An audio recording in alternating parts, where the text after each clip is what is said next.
Hi, my name is Vicky. I'm 14. Have you ever felt dependent on something? I can't live an hour without the internet. Someone smokes. Someone cannot live without shopping. Others constantly chew something. And I'm dependent on social networks.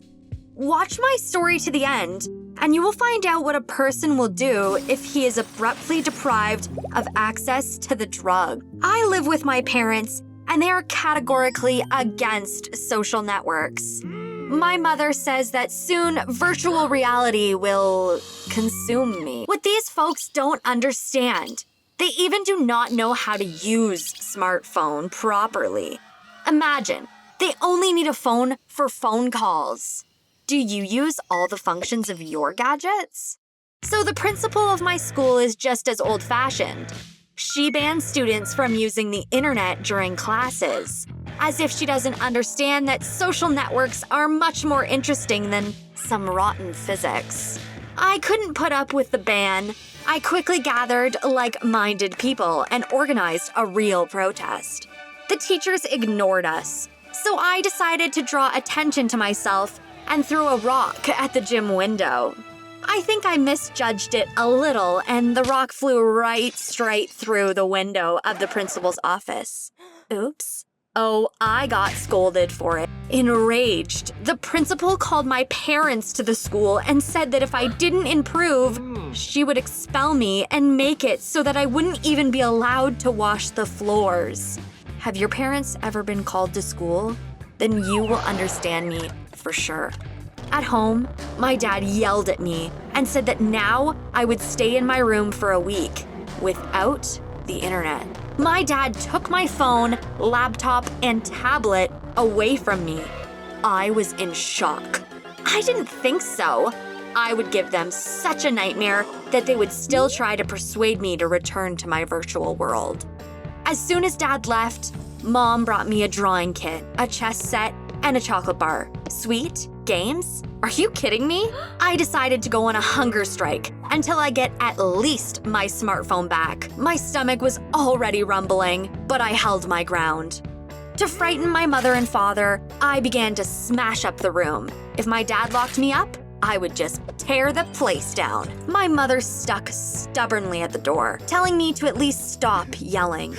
I enjoyed making my parents angry and hearing my mother jump back when I kicked the door.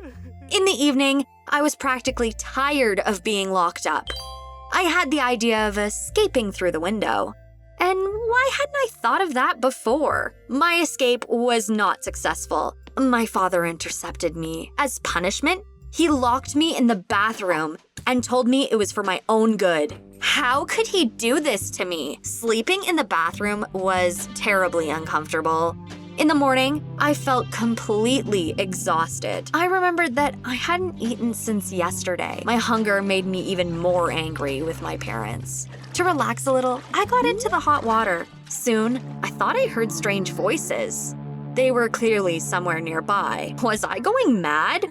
No, it's just my torturers talking and laughing in the kitchen as if nothing had happened. They didn't care that their daughter would soon go crazy without the internet. While I was lying in the water and catching glitches, one of my parents slipped a note under the door. They told me to meditate. How dare they? Keep dreaming. I would win back my right to the internet, no matter what it would cost me. I spent the next 2 hours running around in the bathroom, plotting my revenge. How to convince my ancestors that I couldn't live without a smartphone. Anyway, nothing more brilliant than to pretend that I felt that. I would make a big noise. I was going to accidentally knock on the door, so my mom would come up and check on me, and then I'd pretend to faint. My plan failed.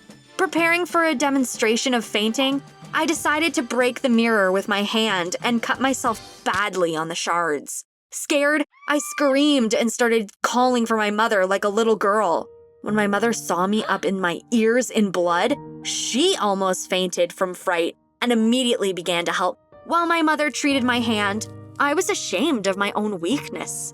So, with a clear conscience, I sent my father to hell because he offered to read me a fairy tale. I would show him later how to remember about childhood. On the morning of the third day without the internet, I was tired of my own idleness, so I started reading. It had been a long time since I picked up a book.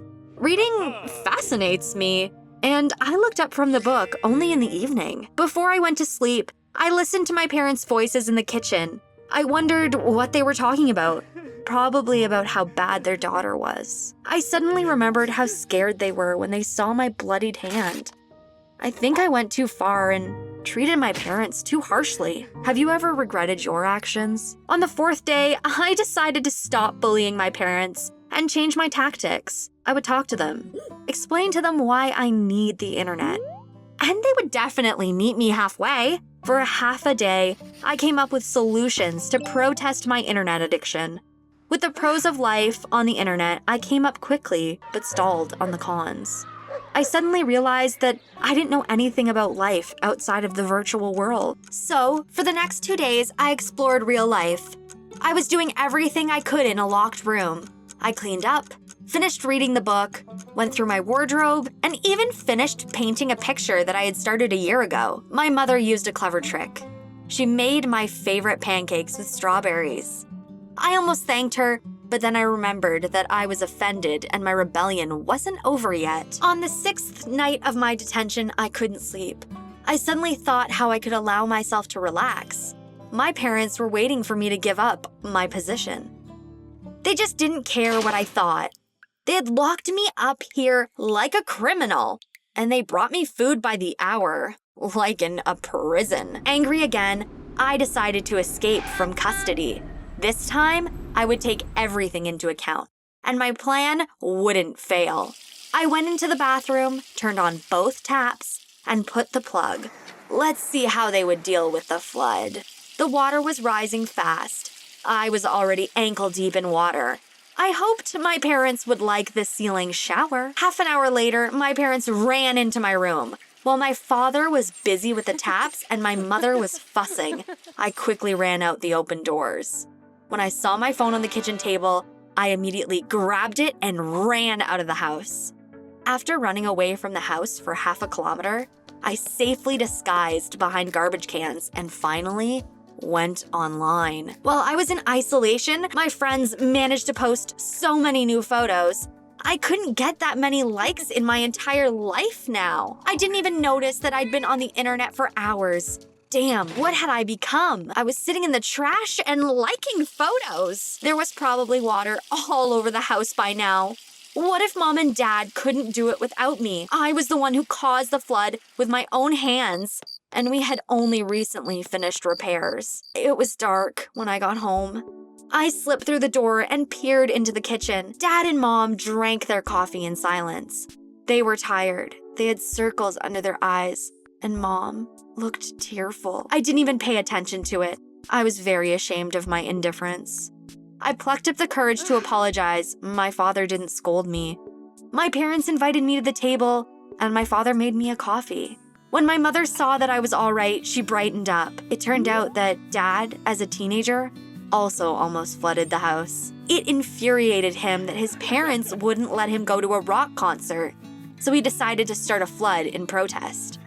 Yes, it must be hereditary. We chatted for more than an hour. I never thought my parents were so interesting. You can laugh at Dad's joke to the point of tears. And Mom recently watched a movie I had only heard about. I didn't even know she was following the latest movies. To patch things up, we decided to go to the movies as a family. It was interesting because I used to watch movies only on the internet. When I woke up on the 7th day, I felt for the first time that I didn't go to social networks. Even though my phone was lying peacefully next to my bed, my dad hadn't taken it away. Previously, I would have immediately started writing to friends and viewing the accounts of friends, but now I decided to turn off the phone altogether so as not to be distracted. After all, they say that meditation requires concentration. After 7 days without internet, I realized that the real world was not as boring as I thought. I used to be some kind of robot that could only post and count likes.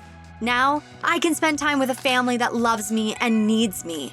I'm still ashamed in front of my parents for behaving so terribly. Fortunately, they forgave me. I would very much like you to be able to spend time with your family and friends. and in reality, not online. If you like my story, then like and subscribe to the channel. Enjoy each and every day.